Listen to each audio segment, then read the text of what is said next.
함께 읽겠습니다. 여호와여 의의 호소를 들으소서. 나의 울부짖음에 주의하소서. 거짓되지 아니한 입술에서 나오는 나의 기도에 귀를 기울이소서. 아멘. 기도하겠습니다. 정말 우리 하나님의 은혜가 얼마나 크고 귀한지 우리가 삶 속에서 고백하고 또 주님을 찾으며 또 나아가는 우리 믿음의 모습 되게 하나님 붙들어 주옵소서. 우리 삶의 현장 속에 때로는 어렵고 또 때로는 답답하고 또 때로는 어찌할 수 없는 그 상황 가운데 하나님 역사하시고 일하심을 믿사오니 나의 하나님을 찬양하고 나의 구주를 믿고 의지하기에 부족함이 없는 우리 믿음의 삶이 되도록 인도하여 주옵소서. 주님, 우리 귀한 성도들이 이 새벽에 나와 기도하는 모든 기도 제목 하나하나를 붙들어 주시고 주의 선하시고 또 놀라우신 은혜가 우리 가운데 있게 하여 주옵소서.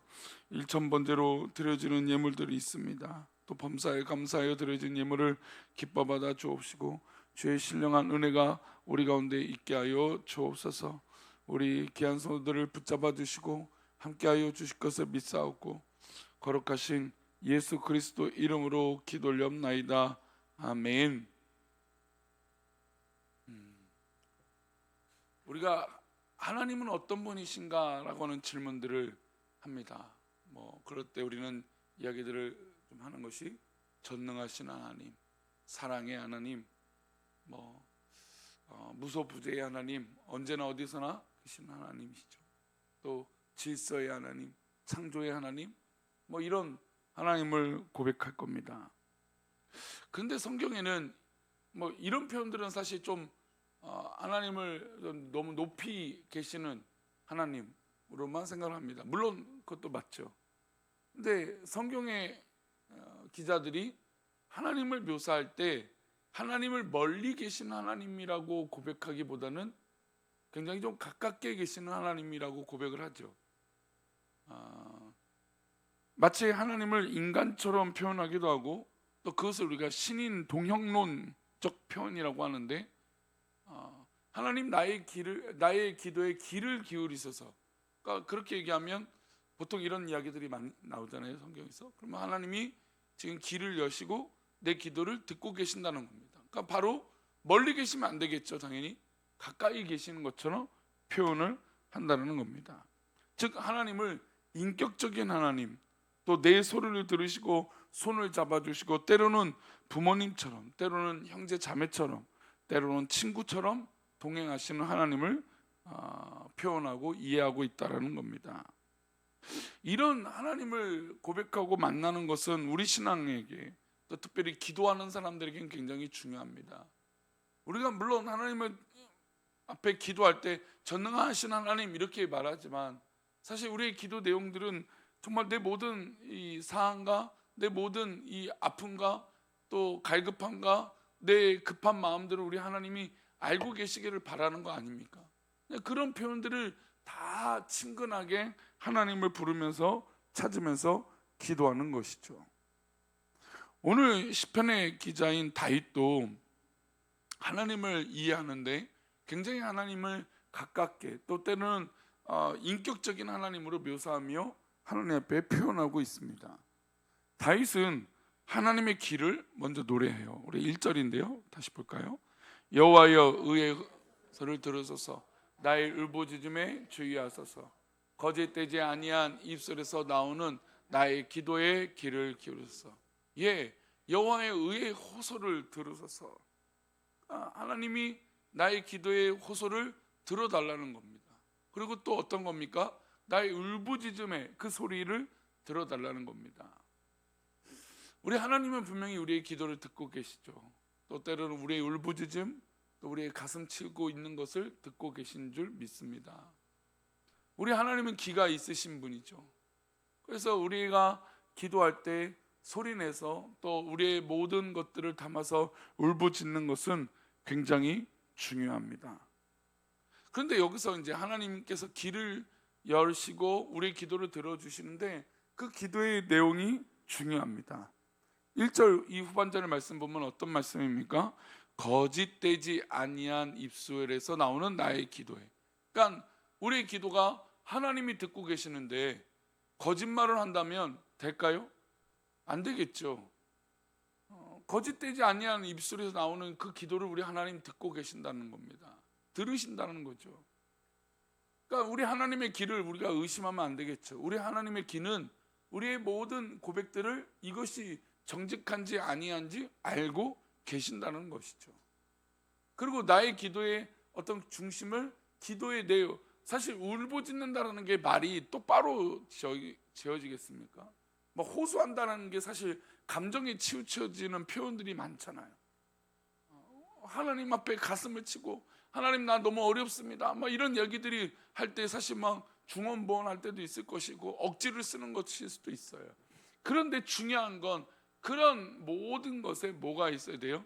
진실한 거짓되지 아니한 입술의 고백이 되어야 한다는 것이죠. 하나님의 길을 생각해 보면 하나님께서는 불평과 원망도 때로는 들으시는 분입니다. 이스라엘 백성들이 출애굽할 때 어떤 원망이나 불평을 하든지 하나님은 또 다 듣고 계셨죠.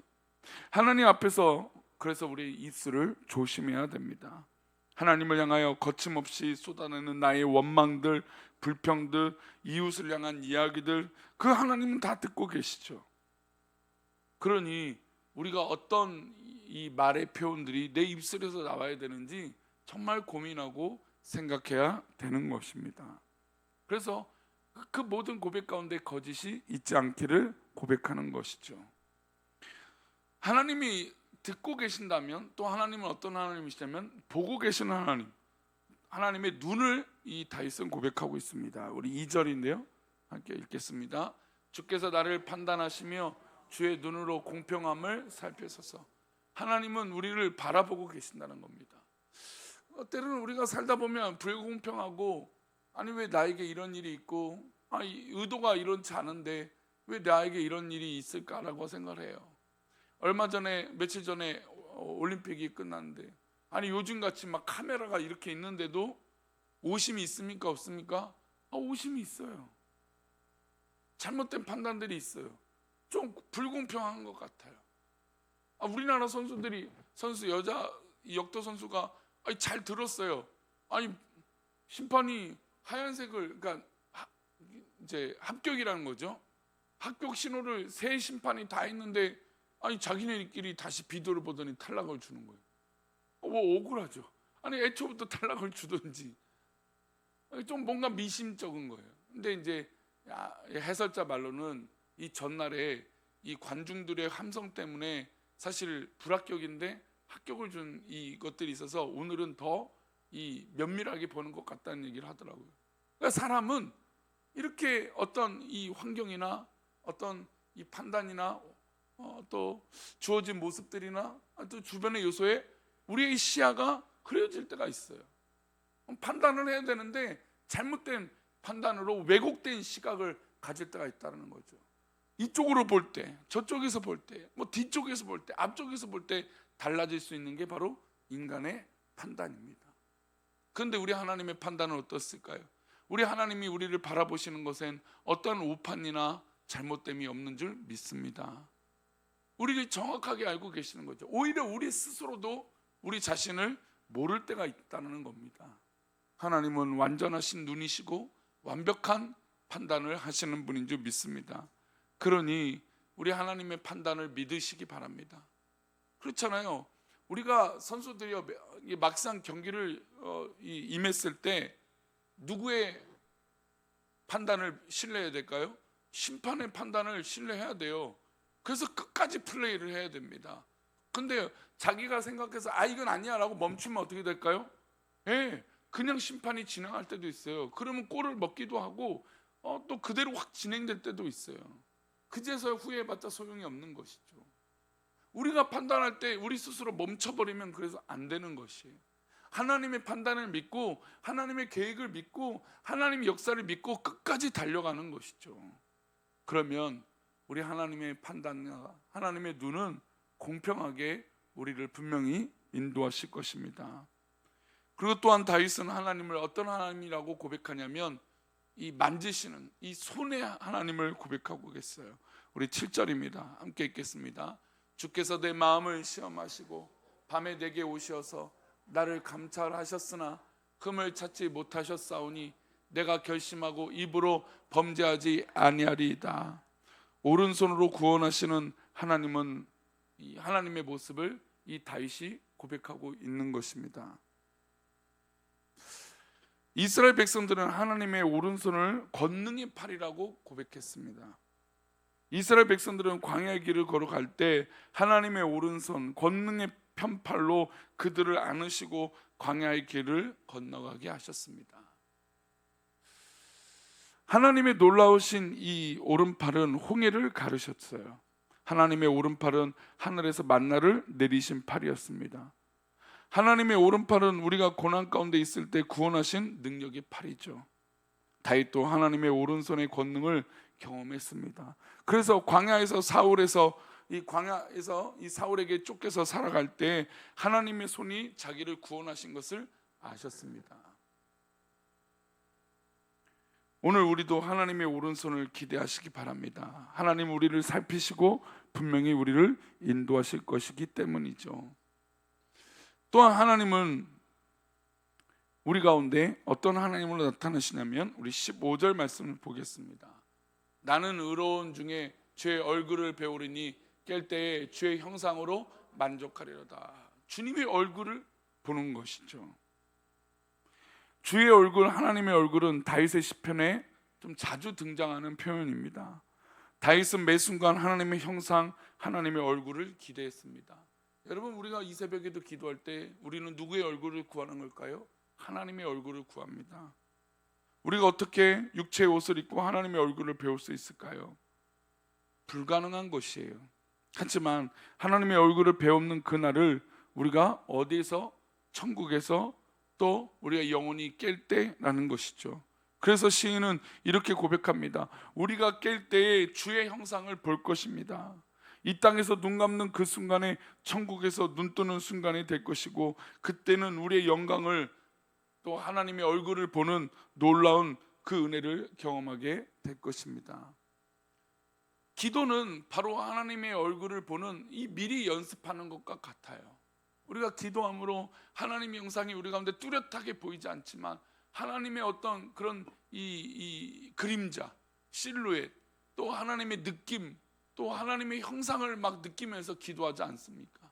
그러니 이 기도를 통하여 하나님이 우리 가운데 역사하실 것을 믿으며 기대하며 그렇게 기도하는 것이에요.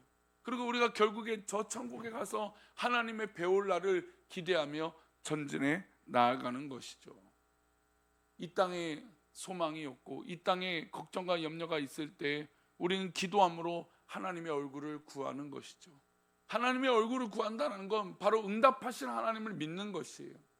우리가 지금은 불안하고 염려가 있지만 그러나 결국 하나님께서 인도하셔서 우리 지난 주일의 말씀 가운데 주님이 우리 가운데 나타나시면 뭐라고 말씀하십니까? 딸아 안심하라, 제자들아 안심하라 라고 말씀하신다는 거예요. 왜냐하면 우리는 우리의 삶 가운데 불안한 게 너무 많아요. 염려가 돼요.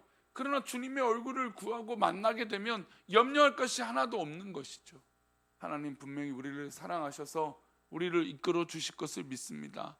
때로는 우리의 기도가 또 우리의 기도의 한 대로 또 어떻게 될지는 우리는 알지 못하는 불안감이 있을지라도 하나님의 얼굴을 구하며 기도할 때 하나님께서 우리의 방향을 이끌어 주실 것을 믿습니다.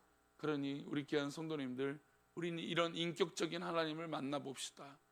하나님의 표심팔로, 또 하나님의 얼굴로, 하나님의 눈으로, 하나님의 모든 인도하심으로 그 하나님을 만남으로 믿음으로 승리하는 저와 여러분 되시기를 축원합니다. 하나님은 여러분들을, 우리 성도들을 사랑하십니다. 그리고 우리 성도들을 이끌어 주실 것입니다. 그러니 그것을 믿고 오늘도 주 앞에 나아가는 복된 하루가 되시기를 축원합니다. 기도합니다. 하나님 아버지, 우리 귀한 믿음의 백성들, 우리가 다른 길 가지 않게 하시고 오직 주의 길을 걸어가게 하시며 주의 표심팔에 거할 수 있도록 인도하여 주옵소서. 주의 얼굴을 구하며 주의 눈과 주의 모든 것들을 믿으며 공평하신 하나님, 또 전능하신 하나님을 만나며 믿음으로 살아가게 하여 주옵소서. 우리의 삶의 모든 불안 요소들을 제거하여 주시고 하나님만 바라보며 믿음으로 살기에 부족함이 없는 우리 모든 성도들의 삶이 되도록 인도하여 주옵소서. 그렇게 우리를 붙잡아 주실 것을 믿사옵고 거룩하신 예수 그리스도 이름으로 기도 올리옵나이다. 아멘.